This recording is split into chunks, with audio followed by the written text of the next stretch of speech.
படைக்கும் கடவுளான பிரம்மாவிற்கு தட்சன், காசிபன் என்று இரு புதல்வர்கள் உண்டு. இவர்களுள் தட்சன் சிவனை நோக்கி தவம் புரிந்து பல வரங்களை பெற்று சிவபெருமானுக்கே மாமனாராகியும் அகந்தை காரணமாக இறுதியில் சிவனால் உருவாக்கப்பட்ட வீரபத்திரனால் கொல்லப்பட்டான். தட்சனே அடுத்த பிறவியில் சூரபத்மனாக பிறந்தான். தட்சனின் மகள் பார்வதி, பார்வதியின் மகன் முருகன். இதன்படி பார்த்தால் முருகனுக்கு சூரபத்மன் தாத்தா உறவு வருகின்றது என்ற கருத்தும் உள்ளது. அடுத்த காசிபனும் கடும் தவம் புரிந்து சிவனிடம் பல வரங்களை பெற்றான். ஒரு நாள் அசுரகுரு சுக்கிரனால் ஏவப்பட்ட மாயை என்னும் பெண்ணின் அழகில் மயங்கி தான் பெற்ற தவ வலிமையை இழந்தான். இதைத் தொடர்ந்து காசிபனும் மாயை என்னும் அசுர பெண்ணின் முதலாம் சமத்தில் மனித உருவத்தில் இணைந்து மனித தலையுடைய சூரபத்மனும், இரண்டாம் சாமத்தில் சிங்க உருவில் இருவரும் இணைந்து சிங்க முகமுடைய சிங்கனும், மூன்றாம் சாமத்தில் யானை உருவத்தில் இணைந்து யானை முகமுடைய தாரகனும், நான்காம் சாமத்தில் ஆட்டுருவத்தில் இணைந்து ஆட்டுத்தலையும் அஜமுகி எனும் அசுர பெண்ணும் பிறந்தனர். மாயை காரணமாக தோன்றிய இந்த 4 பேரும் ஆணவ மிகுதியால் மிதந்தனர். காஷ்யபர் தம் பிள்ளைகளிடம், குழந்தைகளே, வடதிசை நோக்கி சென்று சிவபெருமானை நோக்கி தவம் செய்யுங்கள், வேண்டிய வரங்களை பெற்று வாழுங்கள் என்று உபதேசம் செய்தார். இவர்கள் கடும் தவமிருந்து சிவபெருமானிடம் பல வரங்களை பெற்றனர். இவர்களுள் சூரபத்மன் சிவனை நோக்கி கடும் தவம் புரிந்து 108 யுகம் உயிர் வாழும் 1008 அண்டம் அரசாலும் இந்திர ஞாலம் எனும் தேரையும் வரமாக பெற்றான். மேலும் தனக்கு சாகாவரம் வேண்டும் என சூரபத்மன் சிவனிடம் கேட்டான். பிறந்தவன் மடிந்தே தீர வேண்டும் என்ற சிவன் அந்த வகையில் அவனுக்கு அழிவு வர வேண்டும் எனக் கேட்டார். சூரபத்மன் புத்திசாலித்தனமாக ஒரு பெண்ணின் வயிற்றில் பிறக்காத பிள்ளையால் தான் தனக்கு அழிவு வர வேண்டும் என கூறி கேட்டான். பெண்ணையன்றி வேறு யாரால் ஜீவர்களை உற்பத்தி செய்ய முடியும் என்பது அவனுக்கு கணக்கு. இந்த வார்த்தையை பெற்ற சூரபத்மனும் அவனுடன் பிறந்தவர்களும் தன் குலகுருவான சுக்கிராச்சாரியாரிடம் ஆசி பெற்று தம்மை போல் பலரை உருவாக்கி அண்ட சராசரங்கள் எல்லாவற்றையும் ஆண்டு இந்திரன் முதலான 30 கேவர்களையும் சிறையில் அடைத்தனர். இந்திரன் சூரபத்மனுக்கு பயந்து பூலோகம் வந்து ஒளிந்து கொண்டான். அசுரர்களின் இந்த கொடுமையை தாங்க முடியாத தேவர்கள் கைலாயம் சென்று சிவபெருமானிடம் சூரபத்மனிடமிருந்து தங்களை காக்கும்படி முறையிட்டனர். சிவனும் அவர்களை காப்பாற்றும் நோக்கத்துடன் பார்வதியின் தொடர்பின்றி தனது 6 நெற்றிக் கண்களை திறக்க, அதாவது சிவனுக்கு ஈசானம், தத்ரூசம், அகோரம், வாமதேவம், சத்யோஜாதம், ஞானிகளுக்கு மட்டும் தெரியக்கூடிய அதோ முகம், அதாவது மனம் என்று 6 முகங்கள் உண்டு.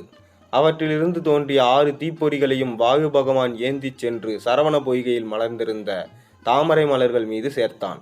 அந்த தீப்பொறிகள் 6 குழந்தைகளாக தோன்றின.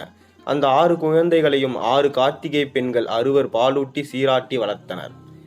இந்த 6 திருமுகங்களும் ஞானம், ஐஸ்வர்யம், அழகு, வீரியம், வைராக்கியம், புகழ் எனும் 6 குணங்களை குறிக்கிறது.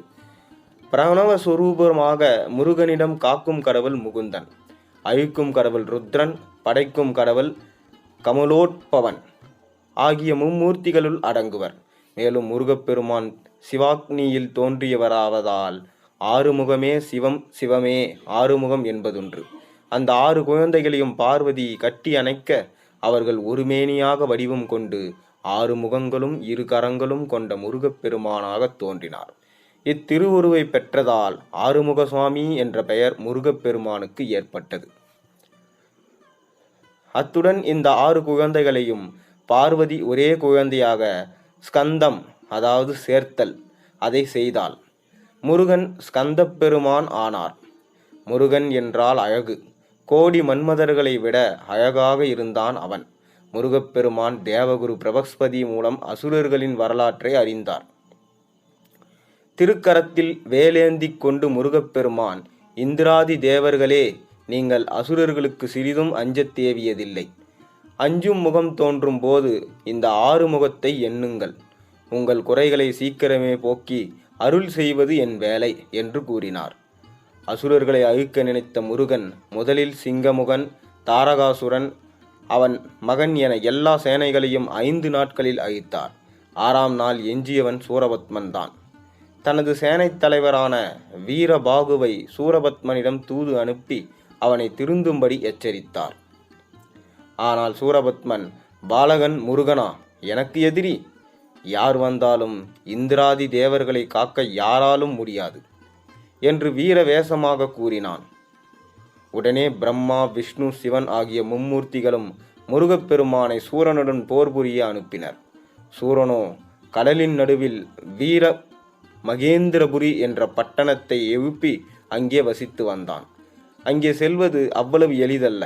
ஆனால் உலகால வந்த முருகனுக்கு இது சாதாரண விஷயம். அவர் அந்த நகரை அடைந்தார்.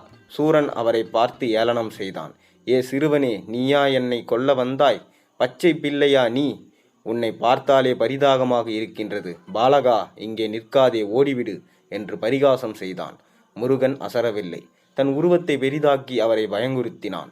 அதன் மீது சக்தி வாய்ந்த யோகி பானங்களை எழுதார் முருகன்.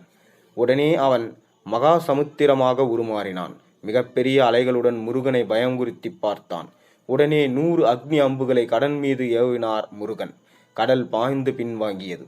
இருப்பினும் முருகனை கொல்ல வேண்டும் என்ற எண்ணம் சூரனுக்கு வரவில்லை. காரணம், ஒரு சிறுவனை கொல்வது தன் வீரத்துக்கு இழுக்கு என்றும் அவன் பாவம் என்றும் அவன் கருதினான். அந்த கல்லுக்குள்ளும் இருந்த ஈரத்தை கண்டுதான் கருணாமூர்த்தியான முருகனும் அவனை கொல்லாமல் ஆட்கொள்ள முடிவெடுத்தார். தன் விஸ்வரூபத்தை அவனுக்கு காட்டினார். அதை பார்த்த உடனேயே சூரனின் ஆணவம் மறைந்து ஞானம் பிறந்தது. முருகா, என் ஆணவம் மறைந்தது. தெய்வமான உன் கையால் மடிவதை நான் பாக்கியமாக கருதுகிறேன். உன்னை பயமுறுத்த கடலாய் மாறினேன். அந்த கடலின் வடிவாகவே நான் இங்கு தங்குகிறேன். உன்னை வணங்க வரும் பக்தர்கள் என்னில் நீராடியதுமே ஆணவம் நீங்கி உன் திருவடியே கதி என சரணடையும் உத்தியை பெற வேண்டும் என்றான். முருகனும் அந்த வார்த்தையை அவனுக்கு அளித்தார். அதன் பிறகு தன் ரூபத்தை சுருக்கி சூரனுக்கு ஞாபமறதியை உண்டாக்கினார். சூரனுக்கு ஆணவம் தலை தூக்கவே அவன் மாமரமாக மாறி அவரிடமிருந்து தப்ப முயன்றான். முருகப்பெருமான் தன் தாய் உமாதேவியிடம் ஆசி பெற்று அந்த வாங்கிய வேலாயுதத்தை மாமரத்தின் மீது விடுத்தார். அதாவது நாகப்பட்டினம் மாவட்டம் சிக்கல் தலத்தில் தான் முருகப்பெருமான் தன் தாயிடம் வேலை பெற்றார்.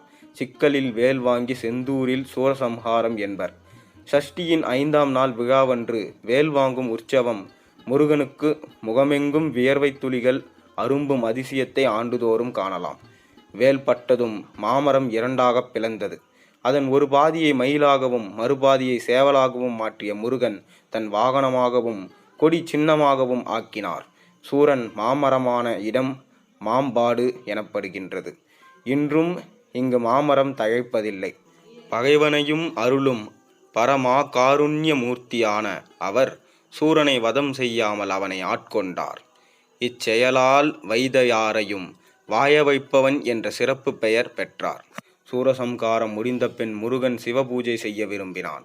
அதற்காக கடற்கரையில் கட்டப்பட்ட கோவில்தான் திருச்செந்தூர் கோயில். இங்கு மூலஸ்தானத்தின் பின்பகுதியில் முருகன் பூஜை செய்த சிவலிங்கத்தை காணலாம். சூரசம்காரத்தோடு விழா முடிவதில்லை. தேவர்களுக்கு முருகன் செய்த உதவிக்கு கைமாறாக இந்திரன் தன் மகள் தெய்வானையை முருகனுக்கு மனம் முடித்து வைத்தான். எனவே மறுநாள் முருகன் தெய்வானை திருமணம் வைபவத்தோடு விழா நிறைவேறுகிறது. கிருத்திகை என்றால் திருத்தணி. இங்கு மட்டும் சூரசம்கார விழா நடைபெறாது. தைப்பூசம் என்றால் பழனி. கந்த சஷ்டி என்றால் திருச்செந்தூர். வேல் என்றால் கொல்லும் ஆயுதமல்ல, அது ஆணவத்தை அழித்து நற்கதி தரும் பரமானந்தமான வழிபாட்டு பொருள். அதனால்தான் வேல் வேல் வெற்றிவேல் என்று முழங்குகிறார்கள் பக்தர்கள். அந்த வேல் பிறவி துன்பத்தை அழித்து முருகனின் திருவடியில் நிரந்தரமாக வசிக்கும் முக்தி இன்பத்தை தரக்கூடியது. சூரசம்காரம் கந்தனால் ஐப்பசி சஷ்டி திதியில் நிகழ்த்தப்பட்டதால் இது கந்த சஷ்டி ஆயிற்று. முருகப்பெருமான் அசுரர்களான சூரபத்மன் மற்றும் அவனது தம்பியை அழிக்க போர் புரிந்த திருவிளையாடலையே நாம் கந்த சஷ்டி விழாவாக கொண்டாடி மகிழ்கிறோம். கந்த சஷ்டி திருநாளில் சக்தி வேலுடன் கூடிய முருகப்பெருமானை வணங்கி நற்கதி பெறுவோம். நீங்களும் இந்த தைப்பூச விழாவில் இந்த கதையை கேட்டு முருகனின் அருளை பெறுவீர்களாக.